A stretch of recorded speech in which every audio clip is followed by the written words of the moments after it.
امثال 10واں باب۔ سلیمان کی امثال۔ دانا بیٹا باپ کو خوش رکھتا ہے، لیکن احمق بیٹا اپنی ماں کا غم ہے۔ شرارت کے خزانے ابس ہیں، لیکن صداقت موت سے چھڑاتی ہے۔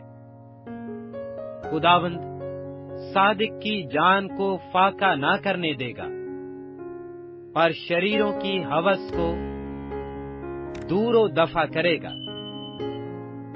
جو ڈھیلے ہاتھ سے کام کرتا ہے کنگال ہو جاتا ہے، لیکن محنتی کا ہاتھ دولت مند بنا دیتا ہے۔ وہ جو گرمی میں جمع کرتا ہے دانا بیٹا ہے، پر وہ بیٹا جو ورد کے وقت سوتا رہتا ہے شرم کا باعث ہے۔ صادق کے سر پر برکتیں ہوتی ہیں، لیکن شریروں کے منہ کو ظلم ڈھانکتا ہے۔ راست آدمی کی یادگار مبارک ہے، لیکن شریروں کا نام سڑ جائے گا۔ دانا دل فرمان بجا لائے گا، پر بکواسی احمق پچھاڑ کھائے گا۔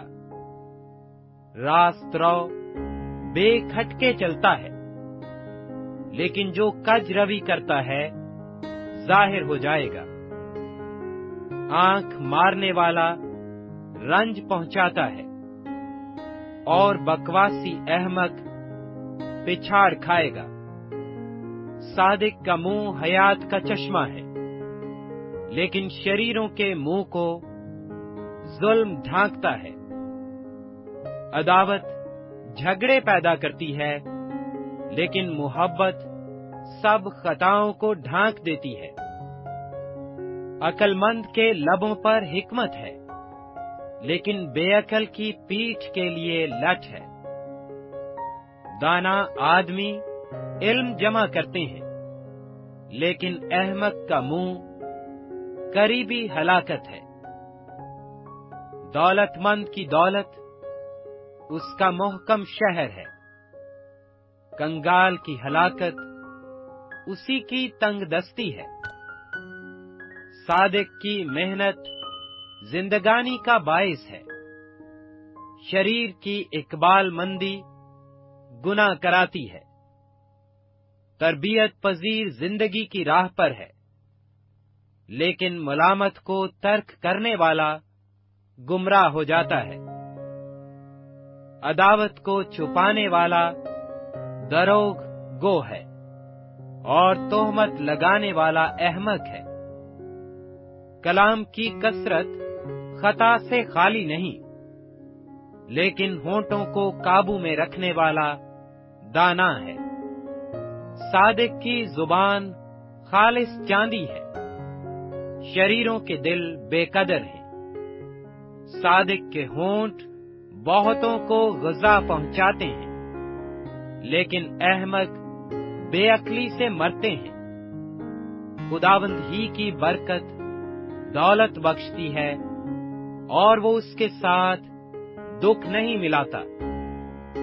احمق کے لیے شرارت کھیل ہے، پر حکمت عقل مند کے لیے ہے۔ شریر کا خوف اس پر آ پڑے گا، اور صادقوں کی مراد پوری ہوگی۔ جب بھگولا گزرتا ہے تو شریر نیست ہو جاتا ہے، لیکن صادق ابدی بنیاد ہے۔ جیسا دانتوں کے لیے سرکہ اور آنکھوں کے لیے دھواں، ویسا ہی کامل اپنے بھیجنے والوں کے لیے ہے۔ خداوند کا خوف عمر کی درازی بخشتا ہے، لیکن شریروں کی زندگی کو تا کر دی جائے گی۔ صادقوں کی امید خوشی لائے گی، لیکن شریروں کی توقع خاک میں مل جائے گی۔ خداوند کی راہ راست بازوں کے لیے پناہ گاہ، لیکن بد کرداروں کے لیے ہلاکت ہے۔